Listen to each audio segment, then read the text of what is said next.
Assalamualaikum warahmatullahi wabarakatuh.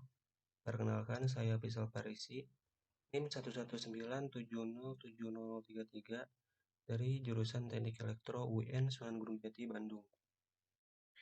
Di sini saya akan menjelaskan soal lanjutan dari UTS Teknik Tegangan Tinggi, yaitu soal di nomor 6 sampai 10.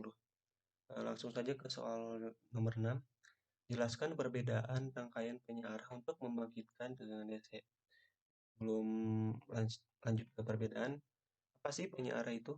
Penyearah ini adalah rangkaian elektronika yang berfungsi menyearahkan gelombang arus listrik. Nah, arus listrik yang semula berupa arus bolak-balik atau AC, jika dilewatkan rangkaian penyearah akan berubah menjadi arus arah atau DC. Nah, lanjut ke perbedaannya di sini. Untuk rangkaian penyearah itu ada dua, yaitu half wave rectifier dan juga full wave rectifier, atau juga penyearah setengah gelombang dan penyearah gelombang penuh. Untuk perbedaannya itu sendiri, eh, penyearah setengah gelombang ini hanya dapat menghasilkan setengah siklus dari gelombang, sedangkan penyearah gelombang penuh bisa menghasilkan satu siklus gelombang. Nah, lalu jika dilihat dari rangkaiannya, pada penyearah setengah gelombang ini hanya menggunakan satu buah dioda, sedangkan pada penyearah gelombang penuh menggunakan dua, bahkan bisa lebih, yaitu bisa sampai 4 buah dioda. Nah, karena hal itu, mengapa tadi gelombang yang dihasilkan itu hanya setengah siklus, sedangkan pada yang full wave itu bisa eh, satu siklus karena perbedaan jumlah dioda.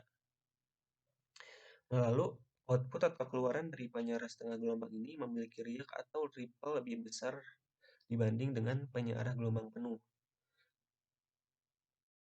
Nah, penyearah gelombang penuh ini memiliki ripple yang kebalikannya, itu lebih sedikit.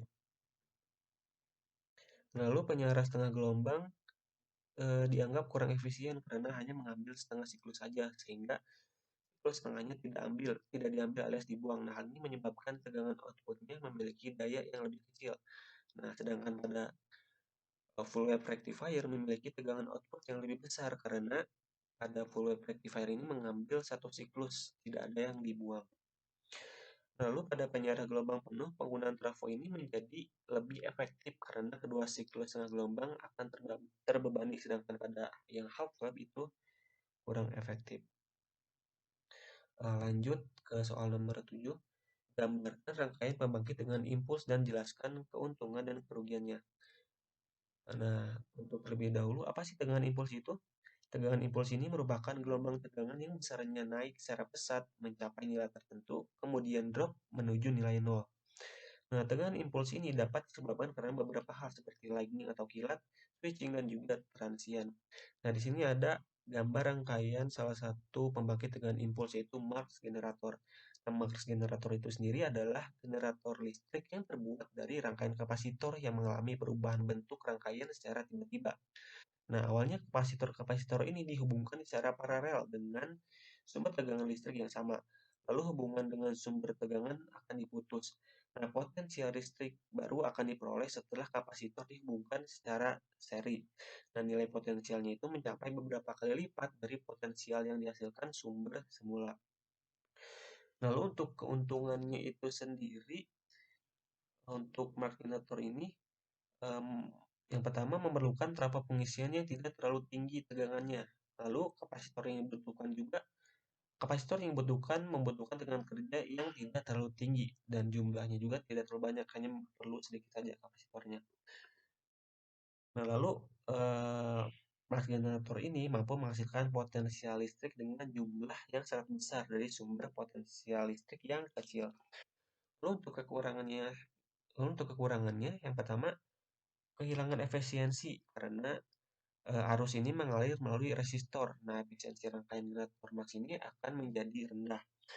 Lalu yang kedua, umur pendek dari celah percikan. Nah, siklus pelepasan berulang melalui celah percikan akan mempersingkat masa pakai elektroda celah percikan yang perlu diganti dari waktu ke waktu. Lalu yang ketiga, waktu pengolahan siklus pengisian dan pengosongannya. Karena waktu pengisian yang tinggi, waktu pengolahan generator impuls ini sangat lambat. Nah, mungkin itu saja keuntungan dan kerugiannya. Lanjut ke soal nomor 8. Jelaskan faktor-faktor yang mempengaruhi breakdown gas. Di sini ada 4 ya.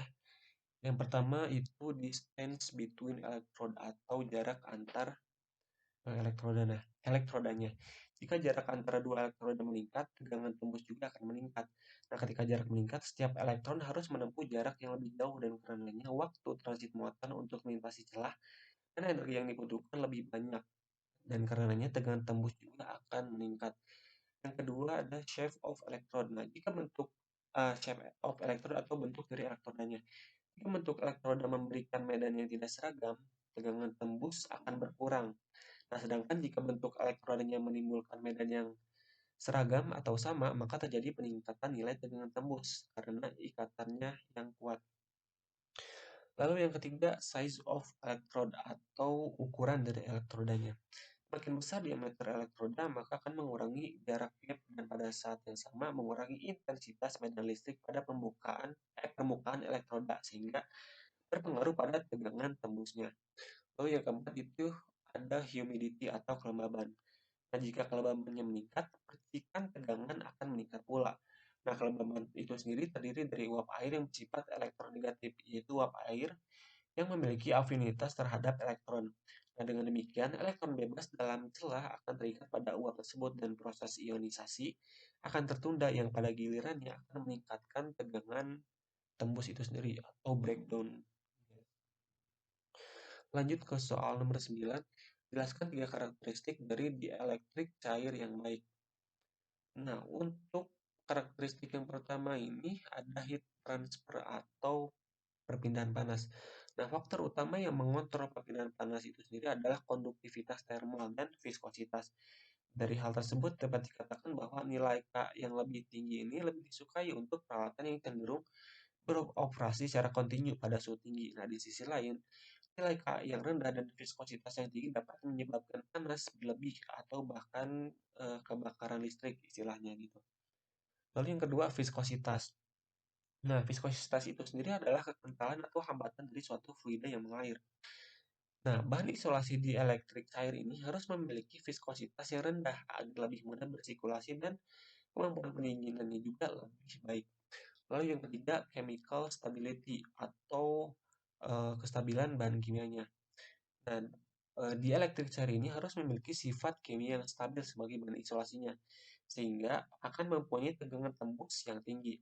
Nah, dalam pengoperasiannya, cairan isolasi mengalami tekanan termal dan listrik dengan adanya bahan seperti O2, air, serat, dan produk dekomposisi dari isolasi padat, baik secara tunggal ataupun kombinasi. Nah, hal tersebut akan menyebabkan degradasi cairan dengan hasil bahwa produk padat dan gas yang larut dapat ditemukan.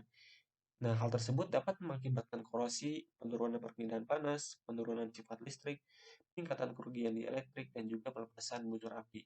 Nah, jika tidak ada tindakan perbaikan, siklus ini akan berlanjut dan menghasilkan kondisi peralatan yang akan semakin memburuk. Nah, lanjut ke soal yang terakhir atau nomor 10. Apa itu thermal breakdown dalam dielektrik padat dan bagaimana hal itu secara praktis lebih signifikan daripada mekanisme lain? Nah, thermal breakdown itu sendiri umumnya terjadi karena panas yang disebabkan kerugian dielektrik. Nah, panas sebagian dipakai untuk menaikkan suhu dari bahan dielektrik dan sebagian yang lainnya akan hilang di udara. Nah, kenaikan suhu ini akan menyebabkan konduktivitasnya naik. Nah, kriteria dari thermal breakdown pada dielektrik pada itu sendiri, yang pertama itu terjadi pada suhu tinggi. Lalu yang kedua, kekuatan medan pada waktu terjadinya kegagalan tergantung pada bentuk dan besarnya isolasi. Yang ketiga, waktu yang diperlukan untuk kegagalan adalah dalam milidetik. Yang keempat, pada medan bolak-balik, harga tegangan gagal lebih kecil dari medan yang tetap karena kerugian biayanya bertambah. Lalu kenapa sih thermal breakdown ini lebih signifikan daripada mekanisme di elektrik yang lain? Hal ini disebabkan karena di elektrik padat ini memiliki kemampuan daya hantar panasnya rendah. Nah, karena daya hantar panasnya yang rendah bisa menyebabkan eh, nah, karena memiliki daya hantar panasnya yang rendah, ini akan meningkatkan dari thermal breakdown itu sendiri. Dan juga eh, kerusakan akibat discharge atau peluang itu tidak dapat diperbaiki pada dielektrik padat ini. Nah, mungkin cukup sekian penjelasan soal lanjutan dari UTS Teknik Tegangan Tinggi dari saya. Terima kasih. Mohon maaf bila banyak salah kata. Wassalamualaikum warahmatullahi wabarakatuh.